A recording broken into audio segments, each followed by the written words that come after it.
имеют анкерное наплавление. Жұмыс сапарын депутаттар Гүлжан Қарағұсова мен Татьяна Яковлевалар өндіріс орындарын аралаудан бастады.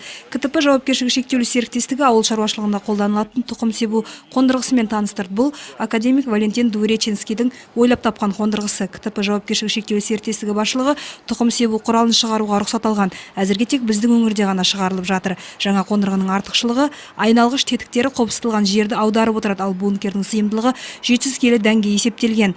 Қондырғының 5 дән сепкіші бар. Кәсіпорынның шаруалардан сұраныс болса, жыл сайын 50 тұқым сепкіш шығарып отыруға шамасы жетеді. Депутат Гүлжан Қарағұсова қондырғының маңыздылығын ескеріп, отандық өндірушілерді мемлекет тарапынан қолдау керектігін айтты.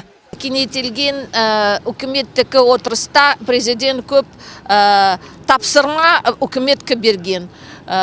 Сол ішінде агрофинанс туралы ауылшылық министерствода көп тапсырма болған. Біріншіден бизнес 2020 қалай өтеді? Вот мына жерде сол несие туралы бизнес 2020 біздікі.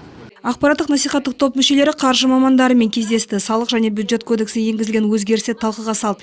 Депутат Гүлжан Қарағұсова мемлекет басшысының қатысуымен өткен үкіметтің кеңейтілген отырысында көтерілген мәселелерге кеңірек тоқталды. Енді мемлекеттік сатып алу жөніндегі комиссияның жұмысын әкімдер өздері басқарып және жауапкершілікті өз мойындарына алатын болады деді. Уже в январе месяце придут новые изменения в налоговый кодекс, где будет реализовано поручение президента. Қаңтардан бастап жаңа салық кодексі бойынша жұмыс жасаймыз. Бұған дейін қолданыста болған салықтық жеңілдіктерді қайта қарау жөнінде тапсырма берілді.